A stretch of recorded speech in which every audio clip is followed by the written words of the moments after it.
la fois, et c'est complexe dans un pays où on a 250 partis politiques. Donc je dis vision politique de deux candidats qui sont restés en liste. Ça, c'est le premier élément.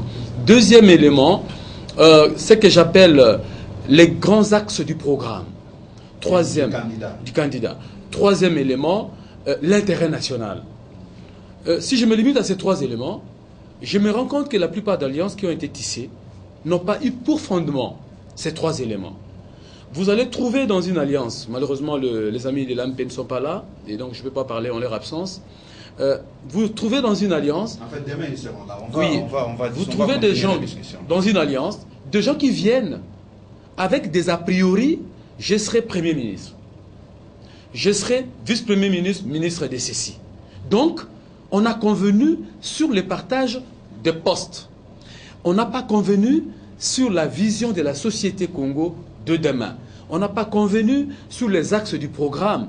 Encore que dans une hypothèse où, pas une hypothèse, voilà, dans le fait que, après élection législative, parlementaire, il n'y a pas une majorité qui s'est exprimée pour gouverner, il était prématuré de pouvoir imaginer un programme, alors que le Premier ministre n'est pas encore connu. Une parenthèse, donc je dis, il y a eu des alliances qui se sont tissées autour d'un positionnement personnel, sans tenir compte... Attends, je termine, je conclue rapidement. Mais il y a eu d'autres alliances qui se sont tenues sans tenir compte en tenant compte de la vision, en tenant compte d'une conviction, l'intérêt du Congo. Mais le problème, c'est qu'il y a une inadéquation entre le choix des présidents des partis politiques et les personnes, les militants qui ont voté pour eux au premier tour.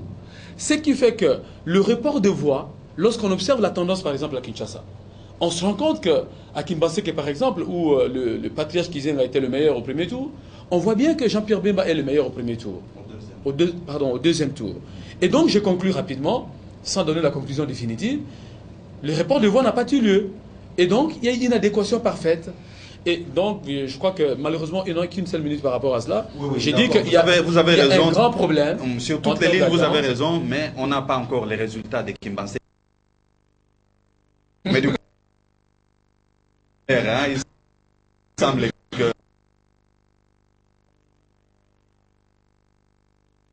ces alliances ne m'intéressent pas, mais m'inquiètent de tout petit. Qualité du personnel politique de croisière du personnel politique de notre pays m'inquiète. La plupart universitaires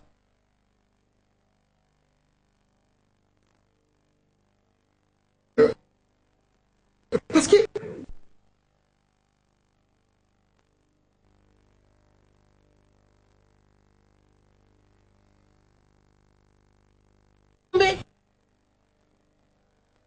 ils ne doivent pas se leurrer maintenant.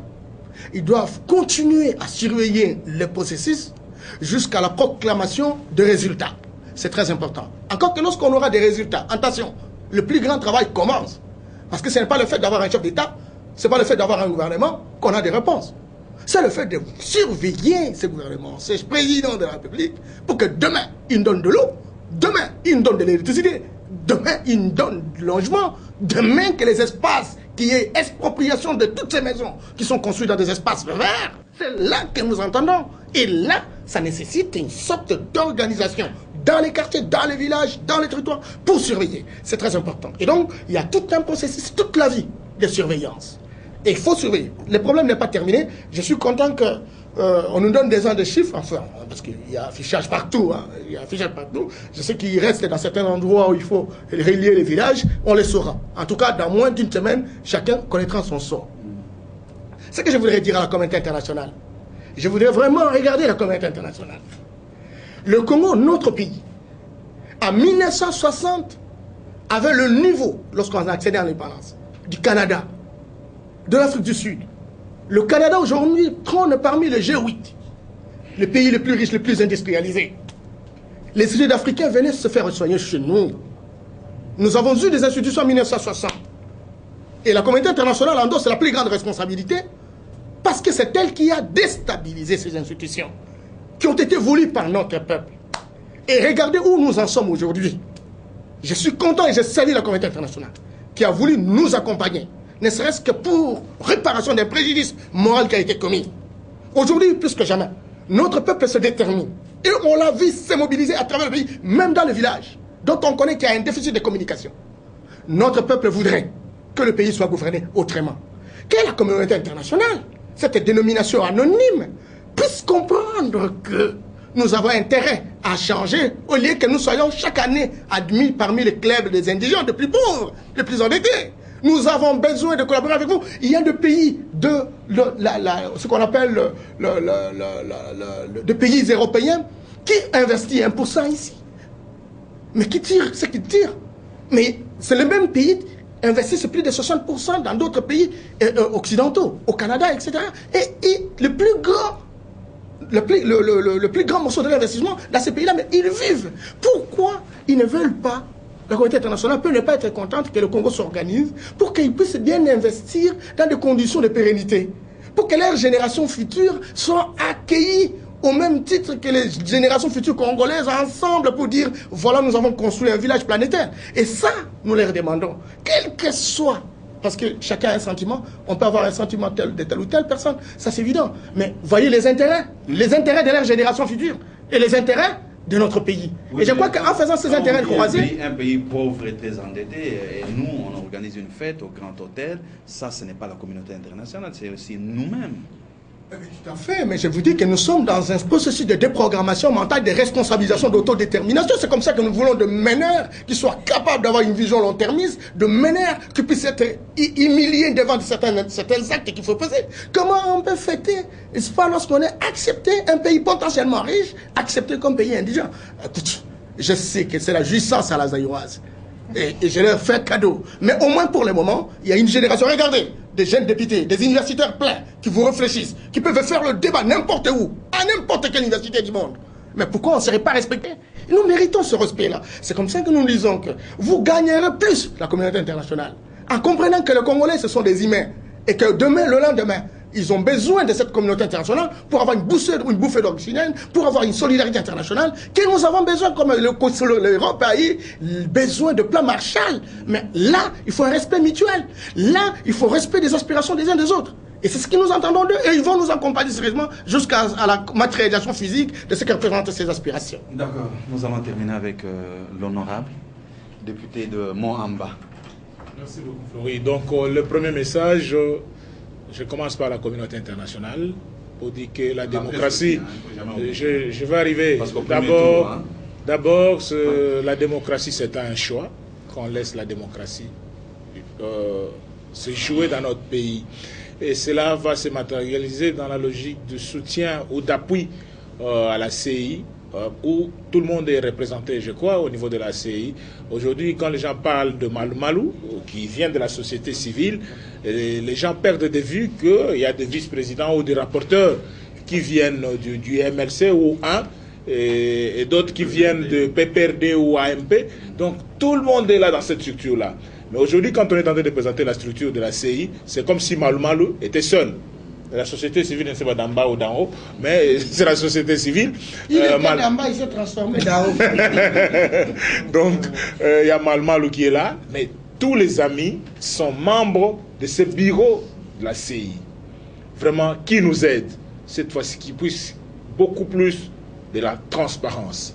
Et qu'aujourd'hui, les témoins de tous les deux candidats soient là, et à tous les niveaux. Je ne sais pas, de compilation, tout ça, qui est des témoins de sorte que quand ils sortent là, eux-mêmes, celui-ci sait que j'ai gagné, l'autre sait que j'ai déjà échoué. Donc, ils peuvent comprendre déjà pendant le processus. C'est-à-dire qu'on ne puisse pas faire des endroits où les témoins n'assistent pas, tout ça, non. Vraiment, ça, c'est un conseil à la communauté internationale et surtout à la CI d'associer les témoins et les états-majors de ces deux candidats. Parce que je sais qu'au niveau des provinciaux, ça ne posera pas trop de problèmes. Vous avez vu même pendant la période de campagne. Donc, toute l'attention se vers les deux candidats présidents de la République. Si les choses sont faites de cette manière-là, nous n'aurons pas de problème. Parce que déjà, les 19, ça sera loin. Chacun saura déjà comment il fait déjà rectifier les tirs pour les 5 ans à venir. Ça, c'est le premier message. Deuxième message, c'est par rapport aux différents entourages, l'entourage de chaque candidat. c'est de comprendre qu'il y a ces 60 mois.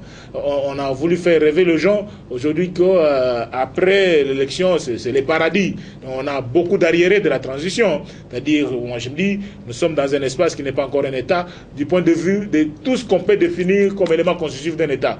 Le Congo, c'est un espace où nous vivons. Est-ce qu'on peut considérer le Congo aujourd'hui comme un État avec ses éléments constitutifs? Alors, il y a encore des questions qu'on se pose aujourd'hui si nous savons contrôler toutes nos frontières, sur la sécurité, sur tous les plans, règne dans notre société. Alors, tous ces éléments-là vont conduire à tous les membres des entourages de deux candidats de comprendre qu'il n'y a que 5 ans. Mettons-nous à l'œuvre pour préparer les 60 mois à venir. Mais peut-être un petit message aux familles restreintes de chaque candidat, à leurs épouses, vraiment que je tiens encore à féliciter parce qu'elles ont beaucoup travaillé, les deux mamans, Madame Olive et Madame Liliane, ils ont beaucoup travaillé à côté de leur mari, qu'elles puissent être des premières conseillères de leur mari vis-à-vis de tout lieutenant qui pourra apporter peut-être un message de feu ou un message de sang. C'est pour comprendre que nous n'avons qu'un seul pays. Et c'est une période de 5 ans. Je crois que ces deux mamans ont un grand travail à faire à côté de leur mari, toujours de les calmer chaque fois qu'il y aura toujours des lieutenants mal intentionnés, parce que nous avons besoin de la paix, surtout de l'avenir de notre pays par rapport à toutes les théories qui venaient d'être développées par la société civile d'en bas, qui a toujours des choses à dire, mais un seul conseil, c'est que je voudrais aujourd'hui, pour que la société civile aussi soit beaucoup plus solide, que de temps en temps, qu'elle puisse rappeler tous les infiltrés de la société civile qui entrent dans les milieux de personnel politique. Donc qu'il y ait une société civile, pure société civile, et que la société politique, si on peut appeler comme telle, que chacun fasse son travail. Ou on est de la société civile, ou on est personnel politique. On ne peut pas être personnel politique et société civile. Il y a un conseil peut-être que vous avez oublié. À la presse, je voudrais aussi ajouter quelque chose par rapport à la presse. Parce que tout ce qui s'allume aujourd'hui, surtout la presse écrite, il y a autant de journaux, il y a certaines choses qu'on écrit, même sans avoir vérifié l'information, on se met dans un coin, à bout de 200-300 $, on écrit des choses. Je crois que la haute autorité des médias, mal appréciée ou bien appréciée, elle a encore beaucoup de travail à faire quant à ce pour que le communicateur, le quatrième pouvoir, qui est la presse, ne puisse pas mettre l'huile au feu. Je crois que vous avez le pouvoir actuellement, la communication. À l'époque, il n'y avait pas autant de chaînes de télévision. Aujourd'hui, quand quelqu'un parle sur CMB, l'autre est sur une autre chaîne en train de dire autre chose. Non, vraiment, nous n'avons que le Congo comme notre seule patrie. C'est-à-dire, aimons ce pays et pensons que la démocratie, ce n'est qu'un jeu. C'est pour cela que j'avais donné un conseil aux politiciens de pratiquer un peu aussi les arts martiaux, de comprendre qu'on peut gagner, on peut perdre, mais l'avenir, on peut toujours se retrouver. Les journalistes ont la déontologie professionnelle, ils essayent de respecter. Les journalistes ont la haute autorité des médias, mais les politiciens ont un vide au-dessus. Personne ne contrôle les politiciens. Et là je crois, les mamans, vous deviez dire aux mamans de demander aux deux candidats d'envoyer les analystes politiques et non pas des militants sur des chaînes de télévision et la presse écrite. Quand on envoie des gens comme Jean-Lucien, vous parlez comme ça, vous êtes satisfait, même les gens qui vous suivent, ils vous respectent. Mais quand on envoie des militants, un militant qui vient, il paye à la caisse de l'entreprise, on les fasse passer le micro et il raconte des bobards. Il dit nous avons gagné. Oui, vous comprenez ça? Nous avons gagné à Gisangani pendant qu'à Gisangani vous avez 0. Nous avons gagné à Kasumbalesa pendant que vous avez 0 là-bas. Non. Je crois, même les acteurs politiques, là également, ils font un choix judicieux pour des personnes qu'on doit envoyer, qu'on devrait envoyer au niveau des médias pour parler, parce que la période est très sensible. Vous avez vu au premier tour. En tout cas, merci beaucoup à Jean-Lucien. Je crois qu'il faut qu'on se salue. Hein? Merci Jean-Lucien. Merci beaucoup. André, il faut prendre tout ça. Hein? Merci. Il n'aime pas qu'on l'appelle président. Hein? Autre chose. Hein? Citoyen simple. Voilà. Merci également mais lui, c'est un président. Oui, vous allez également vous saluer, vous aussi. Hein? Vraiment, merci beaucoup. Merci à André. André qui a fait un travail impeccable. Merci à Thierry Chabani. Et merci à notre frère. Hein? Merci vraiment à tous, aux téléspectateurs qui sont en train de suivre également cette chaîne. Merci beaucoup. Restez branchés sur la CMB. Cette émission, nous allons la poursuivre. Nous allons la poursuivre parce que nous avons estimé qu'on n'a pas terminé toute la matière, mais l'essentiel a été dit. En tout cas, une fois encore, merci beaucoup. Merci.